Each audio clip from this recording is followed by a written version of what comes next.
Jeff Kinney creates a wimpy kid. Sometimes a person has to make a slight turn in life. With effort and some luck, an idea can take the person in a wonderful new direction. That's what happened to Jeff Kinney. He is the creator of the fiction series Diary of a Wimpy Kid. Millions of kids have read Kinney's books and seen movies based on them. Kinney grew up in Maryland. His childhood home was filled with books and he loved to read. He had a favorite book.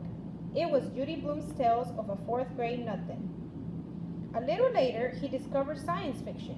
He especially loved J.R.R. Tolkien's Lord of the Rings. At the time, Kinney didn't imagine that he would one day create a book series himself.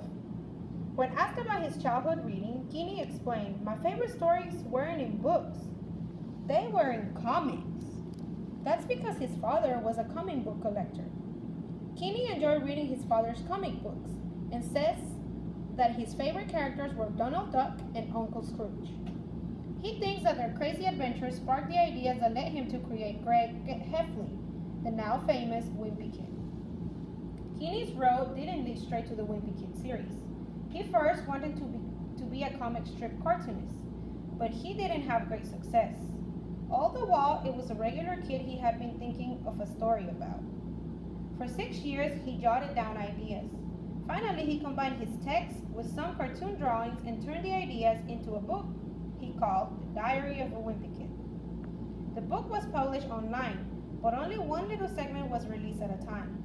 Soon, thousands of kids were reading a new Wimpy Kid episode each day. In 2006, Kinney signed a deal with a book publisher. By 2007, Diary of a Wimpy Kid was a bestseller. Readers asked Kinney stuff. He explains that the stories told from a point of view of the wimpy kid named Greg are ordinary. He says that that's why real-life kids like them. People often think that Kinney might have once been a lot like Greg. He admits that Greg does have some of his traits, but says that he has exaggerated them to make them more funny. A great idea took Jeff Kinney from a struggling cartoonist to a successful novelist. Today, millions of kids are glad that he did.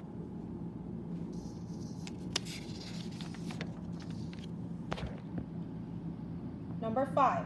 Which of these could follow sentence 5 and effectively state the central idea of this paper? A. Kinney's life story is a perfect example of a turn in life leading to great things.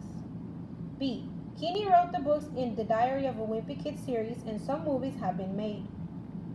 C. Kinney had an interesting childhood and even more interesting adulthood is what I think. D. Kinney is a person that you should like a lot, and I'm going to tell you why in this paper. What is the most effective way to combine sentences 8 and 9?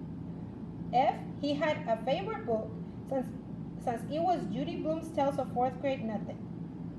G. He had a favorite book in Judy Blume's Tales of Fourth Grade Nothing.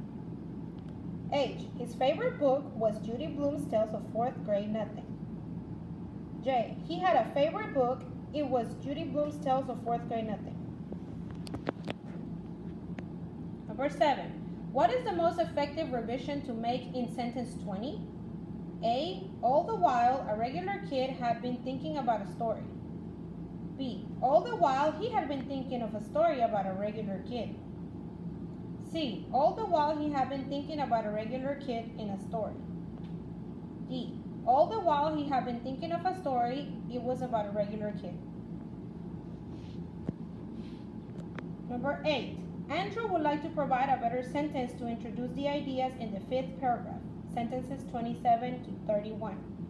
Which of these could replace sentence 27 and provide a more effective topic sentence for this paragraph? F. Readers sometimes ask Kinney why his books are so popular. G. There are readers who like to ask Kinney some stuff. H. Readers want Kinney to tell them more about his choices. J. The people who read the books want to know more.